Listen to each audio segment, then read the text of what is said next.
बीटीभी budget. नमस्कार। राष्ट्र विकासका लागि आर्थिक बहस यो हो बिजनेस टेलिभिजन र बिजनेस टेलिभिजनको बजेट सम्बन्धी विशेष प्रस्तुति बीटीभी बजेटमा यहाँहरूलाई स्वागत छ। म विनोद त्रिपाठी। अबको केही दिनभित्र बजेट आउँदैछ। अहिले देशको राजनीति अनिरन्तरताले सरकारी कामहरू प्रभावित हुन थालेका छन्। अर्कोतिर कोरोनाको विषम परिस्थिति छ। यो अवस्थामा सरकारले यही जेठ 15 गते नै बजेट ल्याउने बताइरहेको छ। सरकार बाहिरका दलहरू सरकार विरुद्धका विषयमा जोड घटाउ गरिरहेको अवस्था पनि छ। सरकार परिवर्तन भए पनि नभए पनि जेठको मध्यतिर अथवा अबको 3 दिन भित्रमा बजेट ल्याउनै पर्ने अवस्था छ। यो घडीमा जनमुखी बजेट ल्याउनु पर्नेमा नागरिकहरूको ठुलो अपेक्षा छ। हरेक वर्ष बजेट जारी भएसँगै सरकारले घोषणा गरेका विकासका कामहरू समयावधि नसकिएका धेरै उदाहरणहरू छन्। भ्रष्टाचार र अनियमितताका कुराहरू सधैँ उठ्ने गर्छन् बजेटका सन्दर्भमा। यही सेरोफेरोमा रहेर आज हामी एकजना विज्ञसँग कुराकानी गर्दैछौँ, एकजना जानकारसँग कुराकानी गर्दैछौँ। उहाँ हुनुहुन्छ ज्ञानेन्द्र अधिकारी। सर, यहाँलाई स्वागत छ बिजनेस टेलिभिजनमा। हजुर नमस्ते, धन्यवाद हजुरलाई। अहिले राजनीति अन्योलता बढिरहेको छ। यो अन्योलतासँगै पनि अबको 3 दिनभित्र सरकारले बजेट ल्याउनु पर्ने अवस्था छ। अब यो विषम परिस्थिति छ, एउटा स्वास्थ्य सङ्कटको अवस्था छ। यो वर्षभित्र बजेट कस्तो आउनुपर्छ भन्ने देख्नु भएको छ यहाँले? अब पहिला कुरा चाहिँ यो यस्तो सङ्कटकालको बेलामा अहिले जुन स्वास्थ्य क्षेत्रमा जुन सङ्कट परिरहेको अवस्थामा अब चाहिँ सामान्य बजेट जुन हामीले परम्परागत रूपमा जुन तरिकाका बजेटका जति पनि जुन कम्पोनेन्ट्सहरू थियो, जे बजेटमा राख्नुपर्ने थियो त्यो सबै नराखिकन एउटा चाहिँ कस्तो भन्दाखेरि अर्थशास्त्रीय सिद्धान्तलाई भन्दा पनि यहाँ मानवीय सिद्धान्तलाई चाहिँ अलिकति हामीले अगाडि राख्नुपर्ने जस्तो लाग्छ मलाई यो बजेटमा। जस्तो कि तपाईँलाई अर्थशास्त्रीय जुन सिद्धान्तहरूमा जुन हाम्रो बजेटमा हामीले जुन तरिकाले पहिला हामीले जुन हाम्रो रेगुलर खर्च अथवा साधारण खर्च कति गर्ने, विकास खर्च कति गर्ने, अनि फाइनेन्सियल म्यानेजमेन्ट कति गर्ने जुन अघिल्लो वर्षको गरिरहेको थियो त्यो खालको हामीले हेर्नुभन्दा पनि अब डाइरेक्टली सेक्टरल हामीले डेभलपमेन्ट क्या, स्पेसली हामी अहिलेको स्वास्थ्य क्षेत्रको चाहिँ एकदमै अगाडि स्वास्थ्य क्षेत्रलाई मात्र मध्यनजर गरेर चाहिँ अबको बजेट आउनुपर्ने जस्तो लाग्छ, जसमा चाहिँ यो एकदम गरिब भन्दा गरिब नेपालीहरूको लागि पनि के हुनु पर्यो भने जीवन उकास्ने, उनीहरू बाँच्न सक्ने अवस्थाको विचार गरेर बजेट ल्याउनु चाहिँ म एकदमै जरुरी जस्तो ठान्दछु अहिलेको अवस्थामा। हजुर, खास गरी अब यो सरकारले अब नियमित बजेट ल्याउन पाउँदैन भन्ने कुराहरू प्रसङ्ग पनि उठिरहेछन्। तपाईँलाई के लाग्छ, सरकार यही रूपमा भयो भने अहिले संसद विघटन भइरहेको अवस्था छ अथवा काम चलो सरकार छ, यो सरकारले नियमित बजेट ल्याउन सक्ने अवस्था देख्नु भएको छैन? अब अहिले यो राजनीति कुरा भयो, यो कुरा चाहिँ होइन। अब राजनीति कुरा चाहिँ के हुन्छ भने यो अवस्थामा त नर्मली अध्यादेश मार्फत बजेट ल्याउने पनि हामीले राजनीतिक उयो हुन्छ, त्यही अध्यादेशबाट बजेट ल्याउनु पर्ने हुन्छ। बजेट जसरी आए पनि यो आर्थिक त जहिले पनि त्यही कुरा नै। र अबको बजेटमा हामीले के गरौँ भन्दाखेरि ठुला हामी के भन्छ यो जुन हामी शैक्षिक क्षेत्र अथवा शासनका विषयहरूमा नअल्झिने कि अब चाहिँ एउटा साधारण सोच्नुपर्ने छ कि अब हामी म्याक्रो इकोनोमिक्स अथवा बृहत अर्थशास्त्रको बारेमा त्यसको आर्थिक वृद्धि कसरी हुन्छ त्यो एउटा सोच्नु पर्ला। तपाईँलाई म यहाँनिर के भन्न चाहन्छु भन्दाखेरि अहिलेको अवस्था भनेको आर्थिक वृद्धि भन्दा पनि एउटा गरिब जनताको घरमा चुलो बल्नु सबैभन्दा जरुरी छ।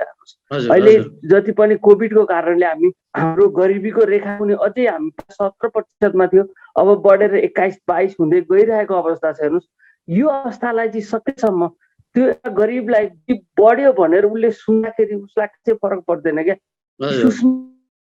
उसको अप्रोचमा उसको घरको चुलो बल्ने तरिकाको बजेट आउनु पर्ने जस्तो जरुरी मैले अहिले चाहिँ।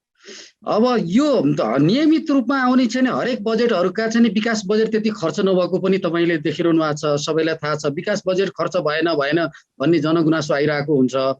अब यो विकास बजेट किन खर्च हुँदैन, खास गरी चाहिँ हाम्रो विकासको उल्झन चाहिँ सधैँ किन रहिरहन्छ, यो तपाईँले के देख्नु भएको छ?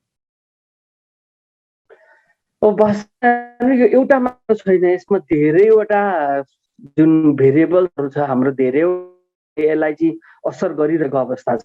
हजुर, कुरामा जस्तो हाम्रो राजनीतिक इच्छा शक्तिको कुरा आउँछ सुरुमै, यही कुरामा पनि अभाव जस्तो कि। अनि बजेटको जुन सामान्य सिद्धान्त छ, जुन सेक्टरको लागि हामी बजेटले छ त्यो बजेट रकमान्तरण गर्ने प्रवृत्ति भनेको मतलब एउटामा चेन्ज गरिराख्ने, यो एउटा एउटा अप्ठ्यारो यो चल्तीमा हामीले यसलाई धेरै भनेको हाम्रो कर्मचारी तन्त्र सरकारको स्थायी सरकार पनि भनेको छु, उहाँहरू कतिको सबल हुनुहुन्छ त्यस कुराहरू छ। तेस्रो पाटो भन्नुहुन्छ भने हाम्रो वास्तवमा पोलिसीगत रूपमा पनि हाम्रो के त हामीले बनाएका नीति त्यो काम गर्नलाई सजिलो छ त धेरै जरुरी। किनभने जुन सार्वजनिक खरिद ऐन मात्र पनि हामीले अलिकति प्रयोग गरिरहेको र तपाईलाई हेर्नुहुन्छ भने अघिल्लो पल्टको कोभिड जुन 6 महिनाको लकडाउन थियो नि, त्यो पिरियडमा मात्र हेर्नुस् 6 पल्ट आफ्नो जुन स्वार्थको हिसाबले सार्वजनिक खरिद ऐनलाई परिवर्तन गरेको अवस्था छ क्या। हेर्नुस् भनेपछि हामी के गरिरहेको छौँ, संस्थागत करप्सन भ्रष्टाचारमा लागिरहेको अवस्था। यो सबै कुरालाई छोडेर यदि इच्छा शक्ति र हाम्रो कर्मचारी तन्त्रले वास्तवमा हामी देशको लागि भनेर सोच्ने हो भने त गर्न सकिन्छ। आजको डेट 40% पनि विकास खर्च हामी गर्न नसकिरहेको अवस्था छ। हामी लगभग 35-36% मात्र। हेर्नुहोस् यो विचार त, यो कुरा त हामीले सोच्नु एकदमै जरुरी जस्तो ठान्छु। हजुर, अब यो जुन स्वास्थ्य सङ्कटको अवस्थाले गर्दाखेरि चाहिँ नि बजेटका कुराहरू मात्रै नभइकन विकासका कुराहरू पनि प्रभावित हुँदैछन्। अब बजेट विनियोजन सम्बन्धी पनि कुराहरू सरकारले सम्भवतः चाहिँ त्यही अनुसारका कार्यक्रम ल्याउला। तर यो वर्षभित्र चाहिने वैदेशिक अनुदानका कुराहरू, ऋणका कुराहरू पनि प्रभावित स्वाभाविक रूपमा होलान्। तपाईँले के देख्नु भएको छ, ऋण अनुदानका कुराहरूमा चाहिँ हाम्रो कुन मात्रा, कुन परिणाममा चाहिँ यो वर्ष जान सक्ने सम्भावना देख्नु भएको छ? अब वास्तवमा मैले भन्नुपर्ने हुन्छ कि अब चाहिँ के छ भन्दाखेरि हामी जहिले पनि हाम्रो बजेटमै पहिला ऋणमा चलाउने, हामी बजेट नै अनुदानमा चलाउने। फेरि अहिलेको लहरले गर्दा फेरि हामी दात्री निकायहरूसँग फेरि सहयोग मागिरहेको अवस्था छ। तर अहिलेको अवस्थामा पनि हामीले विभिन्न समाचारहरू देखिरहेछ, सुनिरहेछ कि अमेरिकाबाट सहयोग आइरहेछ, भारतबाट सहयोग आइरहेछ, चाइनाबाट खोप आइरहेछ, स्वास्थ्यको आइरहेछ। फेरि दोस्रो कुरा के छ, हाम्रो यतिले फेरि हामी दात्री निकायसँग माग्ने अवस्थामा अब हामी कहिलेसम्म मागिराख्ने? आफैमा बजेट डिफिसिट हुन्छ। जहिले पनि हाम्रो बजेटको जुन हामीले गर्ने पर्ने भन्दा चाहिँ के छ, खर्च धेरै भइरहेछ। आएको पनि हामीले हिसाब गर्ने हो भने, गभर्मेन्ट रेभिन्यूको पनि हिसाब गर्ने हो भने 7 खरब जति मात्र छ, जबकि हाम्रो साधारण खर्च नि 11 खरबको हामीले राखिरहेको अवस्था छ। भन्नु खोजे हामी साधारण खर्च नि हाम्रो आयले, हाम्रो रेभिन्यूले छ। विकास हेर्नुहोस्, हाम्रो आयले सम्भावना छैन। त्यो भएकोले गर्दा समग्रमा अब हामीले पनि के गर्नु पर्यो भन्दाखेरि मात्र बढाउने भन्ने कुरा हो। अनि अब फेरि दात्री निकायहरूको पनि के छ भन्दाखेरि अवस्था हेर्नुहुन्छ भने हामी पछि मात्र उहाँहरू अलिकति अहिले यो कोरोनाको टाइममा हामीलाई गाह्रो भएको ठाउँमा आइराख्नु भएको छ। उहाँहरू अहिले आइराख्नु भएको अवस्था छैन। किन भन्नुहुन्छ भने हामीमा मात्र गाह्रो थियो, उहाँहरूलाई खासै प्रब्लम थिएन, उहाँहरूले हेल्प गर्नु। अहिले संसारको समस्या भइरहेछ, त्यो त ग्लोबल प्रब्लम भइरहेछ। त्यही भएर उहाँहरू हाम्रो दात्री निकायहरू पनि अवस्था छैन क्या। जब हामी माग्छौँ अनि मात्र उहाँहरू दिनुहुन्छ। त्यो पनि उहाँहरूको पनि आफ्नो देश सोचेर, आफ्नो उहाँहरूको त्यही प्रब्लम छ, हामीमा जे छ उहाँहरूलाई पनि त्यही भइरहेछ। त्यस कारणले गर्दा अब दात्री निकाय नभई त छैन। तर के छ भने अबको ऋणका अनुदान पनि एकदमै कम छ। पर्नेछ बजेट पहिलाको के भन्छ 1.4 ट्रिलियन, त्योभन्दा अगाडि 1.5 ट्रिलियनको बजेट जुन हामीले प्रस्तुत गरेका थियौँ, अब त्यत्रो महत्त्वकांक्षी बजेट नगरिकन त्यसलाई हामी घटाएर र जति हामीलाई चाहिने लगभग हामीले कति भन्दाखेरि 1.1 ट्रिलियन र हामी बजेटमा बनाएर र हामीले यसलाई विशेष अर्थशास्त्रीय सिद्धान्तहरू, देशको समस्या र स्वास्थ्य समस्या र आर्थिक गतिविधिलाई पनि हामीले केही बढाउने खालको। किनभने अब हेर्नुहोस् जति पनि तपाईँले सरकारको जस्तो अघिल्लो वर्ष मौद्रिक नीतिबाट सहुलियतका जति पनि कार्यक्रमहरू आए ती कार्यक्रममै सीमित रह्यो क्या। हजुर हजुर हामीले जसलाई धेरै लोन सुविधाको कुरा गरेका थियौँ हेर्नुहोस् त्यो बेलामा मौद्रिक नीतिको बजेटले त धेरै जसो एड्रेस गरेको भएन, धेरै एड्रेस मौद्रिक थियो अघिल्लो वर्ष। तर तपाईँ अब के छ भने नीतिमा मात्र सीमित भयो, वास्तवमा चाहिँ साना उद्यमीहरूले चाहिँ त्यो सुविधा पाएन र जति पनि पोलिसी लेभलमा ठुलो खालको सुविधाको खुला व्यवसायिक घरानाहरूले पाउने अवस्था छ कि यसलाई पनि घटाएर सानोभन्दा सानो जुन हाम्रो लगानी गरेर साना थोरै 2-4 जना मात्र भए पनि उहाँहरूले रोजगार सिर्जना गर्नुभएको छ नि, उहाँहरूलाई पाउनु चाहिँ म सबैभन्दा ठुलो कुरा जस्तो लाग्छ। अब हजुर पनि खास गरी मझौला उद्योगहरू बचाउनु पर्छ। बीटीभी बजेट बीटीभी बजेट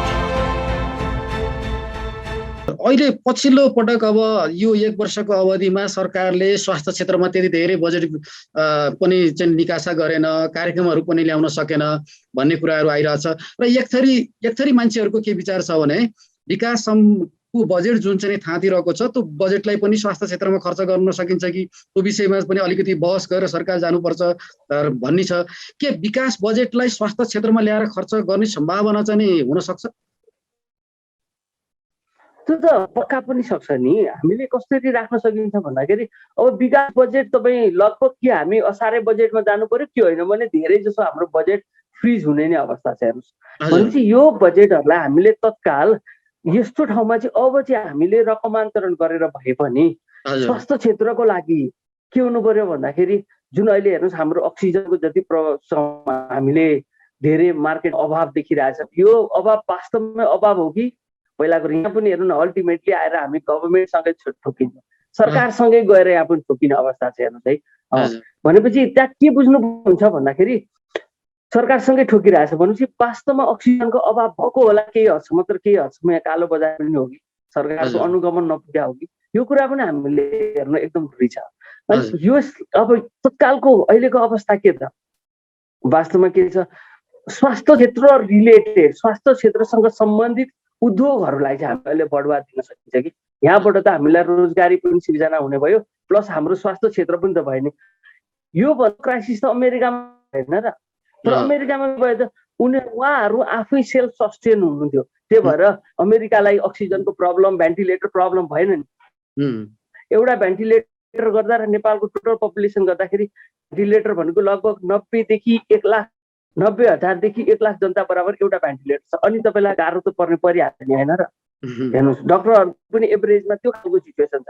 हामी यसलाई बढाउनु पर्यो नि त होइन। यो खालको स्वास्थ्य क्षेत्र उद्योगहरूलाई चाहिँ हामीले अलिकति कसरी हुन्छ राहत दिने हो कि सहुलियत दिने हो कि सब्सिडी दिने हो कि हामी यो कुरा गर्न एकदम जरुरी छ। हजुर खास गरी अहिलेसम्म आएका चाहिँ हरेक वर्षको बजेटले विभिन्न क्षेत्रहरू सम्बोधन गर्न सकेको छ कि छैन जस्तो लाग्छ। बुँदागत रूपमा भन्छु, शिक्षा, स्वास्थ्य, कृषि, उद्योग, अहिले हामी यति बुँदामा जाउँ र अबको बजेटले चाहिँ नि अबको भनेको योभन्दा अगाडि आएको बजेट भन्दा के फरक रूपमा ल्याउनु पर्ने चाहिँ बजेट देख्नु भएको छ? फरक नयाँ कार्यक्रम चाहिँ सरकारले यो ल्याओस् भन्ने चाहिँ तपाईँलाई के लाग्छ? अब वास्तवमा हो म होइन चाहिँ भन्दैन, किन भन्नु कुनै एउटा पर्टिकुलर मन्त्रालयमा मात्रै स्वास्थ्य मन्त्रालयको तपाईँ बजेट हेर्नुहुन्छ अघि यो अहिले हाम्रो चलिरहेको बजेटको हेर्नुहुन्छ भने अब 3 डबल भन्दा बढी बजेट छुट्याएको छ क्या। हेर्नुहोस् यो भन्ने एउटा मन्त्रालयमा नर्मल टाइममा छुट्याउनु भन्दा धेरै बजेट भन्नु खोज्दा गभर्मेन्टले केही त सोचेर त्यहाँ त हामी सोच्न सकिन्छ। तर अबको भनेको कसरी जान सकिन्छ भन्नुहुन्छ अब चाहिँ एकदम चुनावी बजेट आउँछ। हेर्नुहोस् अबको कुरा हो यति धेरै लोकप्रिय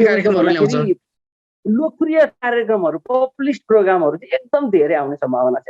जस्तो कि तपाईँ हामीले अड्कल नै गर्न सकियो के भन्छ मेबी वृद्ध भत्ता भयो, बेरोजगारी भत्ताहरू भयो, यो खालको जुन भत्ताहरूको छ एकदम अब लङ टर्ममा यसलाई हामी कति थप्न सकिन्छ सकिँदैन, यसलाई हामी सस्टेन हुन्छ हुँदैन त्यो पछि। तपाईँ आजको डेटमा हेर्नुहोस् न 19-20 वर्ष भयो, 2051 सालदेखि वृद्ध भत्ता आएको थियो 300बाट आज 3000 पुगिसक्यो, कति पर्सेन्ट बढ्यो हेर्नुहोस् पर्सेन्टेज हिसाबले। हजुर होइन भनौँ न आज। र अब सरकारी एकजना अफिसरको स्यालेरी आज 20%ले बढे। हजुर यसरी पर्सेन्टेज चेन्ज हेर्ने भने अबको 20 वर्षमा एउटा गभर्मेन्ट अफिसरको तलभन्दा वृद्ध भत्ता बढ्ने सम्भावना देखिरहेको छु कि मैले। हजुर अब हजुर यो हामीले थाम्ने हो कि हामीले विकास बजेटहरूलाई लगेर हामी छरिराखेको हो कि, यो कुरा जरुरी छ अबको बजेटमा।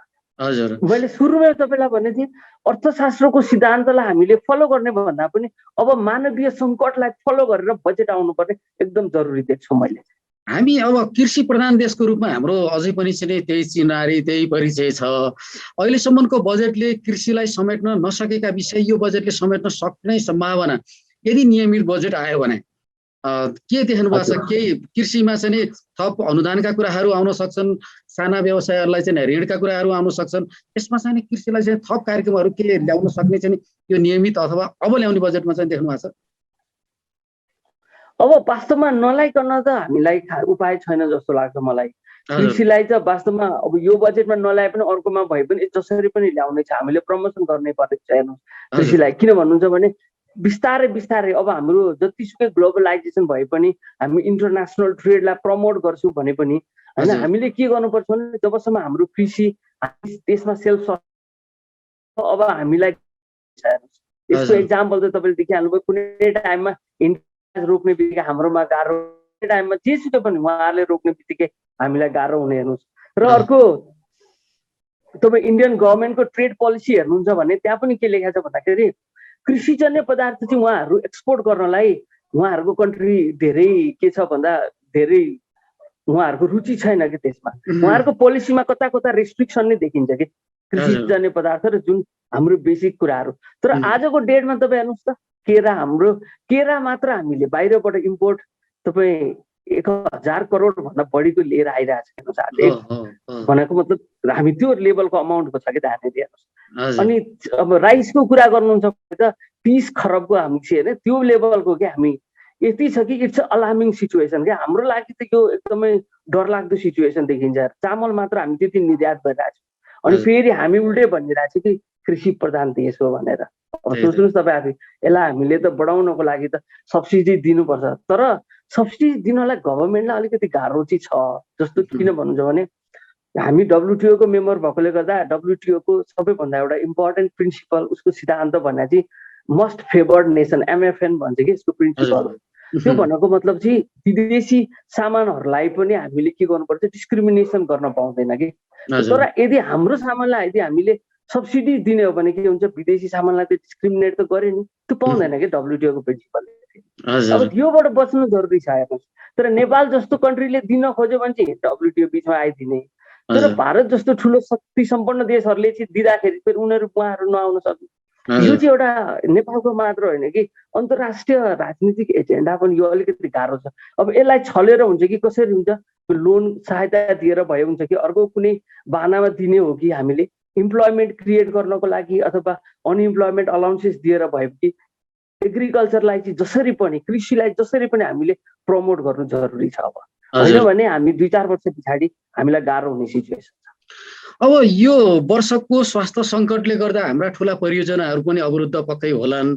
तर सरकारले चाहिँ अब गर्नुपर्ने अवरोधलाई पनि चाहिँ अलिकति निकास दिएर अलिकति समाधान गरेर चाहिँ जान सक्ने उपाय के देख्नु भएको छ? ठुला परियोजनाहरू, ठुला आयोजनाहरू अवरोध नपारिकन अथवा चाहिँ अवरोध नगरिकन एकातिर हाम्रो स्वास्थ्य अवस्था र अरूलाई पनि सम्बोधन गर्नु पर्यो र अर्कोतिर ठुला परियोजनाका कामलाई पनि अगाडि बढाउनको लागि सरकारले गर्नुपर्ने चाहिँ बाटो के हुन सक्छ, यहाँलाई के लाग्छ?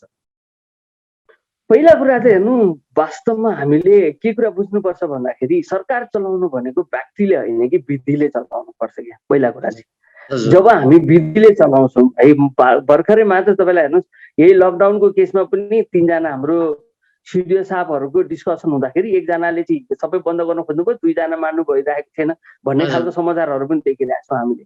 भन्नुको चाहिँ एकजना मान्ने नमान्ने भन्दा पनि विधि के हो त हामीले होइन, एउटा वास्तवमा अर्थतन्त्र पनि त चलायमान बनाउनु छ, साथसाथै हामीले रोगसँग पनि लड्नु छ क्या हेर्नुहोस्। र दोस्रो कुरा के हुन्छ भन्दाखेरि हामीले के बुझ्नु छ भन्दाखेरि हामी सामाजिक दूरी कायम गर्ने हो भने भौतिक लड्न सक्छौँ भनेपछि अहिलेको सिचुएसन हिँड्न छोडे पनि एटलिस्ट भौतिक दूरी त कायम छ नि त, घट्नुपर्ने हो नि त, तर हामी घटिरहेको अवस्था छैन। हेर्नुहोस्, यदि हामी म त अब मेडिकल सेक्टरको तपाईँ हामी नभए पनि हामीले एउटा साधारण जनताको रूपमा सोच्छौँ त त्यो हुनुपर्ने हो। फेरि हामी लकडाउन थपिरहेछ भन्नु खोजेको वास्तवमा के यो स्वास्थ्य क्षेत्रले डिमान्ड गरेकै कुरा हो त? यहाँ पनि एउटा क्वेसन मार्क गर्नु जरुरी छ। भनेपछि यो टाइममा अहिले फेरि हेर्नुहोस्, यो एक हप्ता हामीले विकास खर्च पनि बन्द गर्यो क्या। हामीले यो विकासका आयोजनाहरू जति पनि यो लकडाउनलाई पारेर हामीले बाटो साटो रङ लगाउने बनाउने काम गरिरहेको थियौँ काठमाडौँमा, अरूतिर पनि गरिरहेको थियो। हेर्नुहोस्, त्यो कुरा रोकिएको छ। मैले भन्न खोजेँ के छ भने एकजना मान्छेको डिसिजनले मात्र यो कुरा चाहिँ नरोकियोस्, जबकि विधिमा आओस् कि यो कुरा चाहिँ सरकारको एउटा स्ट्यान्डर्ड पोलिसी हुनु पर्यो कि जुनसुकै सिचुएसनमा पनि सरकारका ठुला आयोजनाहरू, सरकारका विकास निर्माणका कार्यक्रमहरू, सरकारका यो विकास निर्माण भनेको पनि हाम्रो स्वास्थ्य क्षेत्र जत्तिकै एकदम अत्यावश्यक वस्तुहरूमा पर्ने हो भनेर सरकारी डेफिनेसन सरकारले परिभाषित गर्नु अब जरुरी छ। यदि सरकारले पोलिसी वाइज ल्यायो भने चाहिँ पक्का पनि हजुर। यानी सर अब जस्तो स्वास्थ्य सङ्कटकालको कुराहरू पनि प्रसङ्ग चलेको छ, यसै सन्दर्भमा म एउटा अन्तिममा हजुरलाई एउटा क्वेसन गर्छु। यो के हामी स्वास्थ्य सङ्कटकालसँगै आर्थिक सङ्कटकाल पनि बेहोर्दैछौँ? वास्तवमा एकदम सही कुरा भन्नुभयो तपाईँले। अब यदि स्वास्थ्य सङ्कटकाललाई गर्ने र यही तरिकाले जाने हो भने आर्थिक सङ्कटकाल त फेरि एउटा मात्र सानो उदाहरण मैले के दिन सक्छु भन्दाखेरि आजको दिनमा लगभग 20 देखि 21% जनता गरिबीको रेखामुनि छ। गरिबीको रेखामुनि भने लगभग एकजनाले वर्ल्ड ब्याङ्कको डेफिनेसन हेर्ने हो भने नेपालको 200 देखि 250 रुपियाँ कमाउन नसक्ने जनतालाई हामी गरिबीको रेखामुनि राख्छौँ। अब तपाईँ आफै सोच्नुहोस् त, लगभग नेपालको टोटल पपुलेसनमा यो 60 देखि 65 लाख जनता हामी गरिबीको रेखामुनि छौँ। 200-250 रुपियाँले कोही मान्छेले 2 छाक खान सक्छ? सक्दैन। तपाईँ आफै एज्युम गर्नुहोस् कि 1 छाक मात्र ल त्यसको आधा पर्सेन्टले ल 30 लाखले 2 छाक खायो दुःखले भने पनि 30 लाख मान्छे त प्रत्येक रात भोकै सुतिरहेछ नि त, होइन र? भनेपछि यो 30 लाख मान्छे भोकै नसुत्ने सिचुएसन भनेको त भोकै सुत्नु भने यो पनि त आर्थिक सङ्कटकाल होइन र? हामी यहाँ बसेर हामीले खान पायो भनेर मात्र कुरा गर्नु त मिल्दैन। यो त सम्पूर्ण देश नेपाल हो, नेपालको प्रत्येक जनता भोकै बस्छ भने त सरकारले यो सोच्नुपर्छ कि पर्दैन? यो आर्थिक सङ्कटकाल भन्दा कम हो र? होइन नि त। भनेपछि स्वास्थ्य सङ्कटकाल जति जरुरी छ आर्थिक सङ्कटकाल त्यति नै बचाउनु जरुरी छ क्या। प्रत्येक भोकै मान्छेलाई चाहिँ एटलिस्ट खाएर अगाएर सुत्ने व्यवस्था गर्नु पर्यो क्या सरकार। भन्नु यो बजेटले स्वास्थ्य सङ्कटकाल जति इम्पोर्टेन्ट छ आर्थिक सङ्कटकाल र कोही पनि भोकै सुत्नु नपरोस् यो कुरा चाहिँ यो बजेटले जसरी पनि एड्रेस गर्नुपर्छ भन्ने मेरो चाहना हो। हस्, यहाँलाई धेरै धेरै धन्यवाद छ, हामीलाई समय उपलब्ध गराइदिनु भयो ज्ञानेन्द्र अधिकारी सर, यहाँलाई धेरै धेरै धन्यवाद छ। हजुर, हस्, नमस्ते, हस्, हुन्छ, हस्, धन्यवाद। BTV budget.